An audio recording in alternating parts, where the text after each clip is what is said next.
اسلام د ضلع چارسدي معتبرو مشرانو مفتی گوهر علی شاه صاحب، سابقہ امیر مولانا محمد هاشم خان صاحب، محترم ظفر علی خان، مولانا جمیل احمد صاحب، مولانا محترم عبدالرحمن حاجی صاحب او زمنګ د ضلع چارسدي نو منتخب ناظم اعلی شیخ القرآن شیخ العظیم مولانا عبدالرؤوف شاکر صاحب، محترم شوکت علی صاحب، مولانا شوکت علی صاحب، محترم ډیپٹی جنرل سیکرٹری محترم حاجی دانشمند صاحب او ګڼ شمېر علماء کرام، ضلعي عهدهداران او د جمعیت علماء اسلام کارکنان په ګڼ تعداد باندې چې دلته راغلي دي. دا د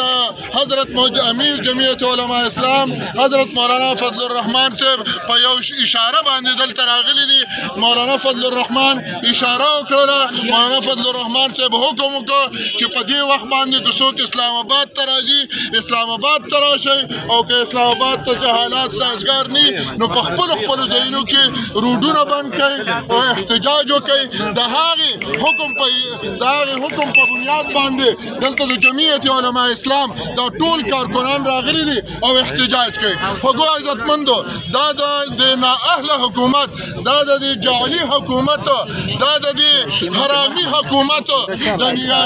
یو غلط اقدام په سلسله کې مولانا فضل الرحمن صاحب دا حکم جاری کا او هغه غلط حکم دا دی چې حضرت مولانا جمال الدین صاحب سټینګ ایم این اے، دغه رنګې مولانا صلاح الدین ایوبي صاحب سټینګ ایم این اے ریاستي دهشتګردي وکړله. داسې ځای وکړه هلته موږ په خپله پاتې شو، په دې کرسو په دې عهدو باندې موږ په خپله پاتې شو. هلته د پارلیمنټیرین، هلته د سنیټرانو، هلته د ایم این اے کورونه یې، هلته د هغوی اهل و عیالي، هلته د هغوی بچي وي، هلته د هغوی په کورونو کې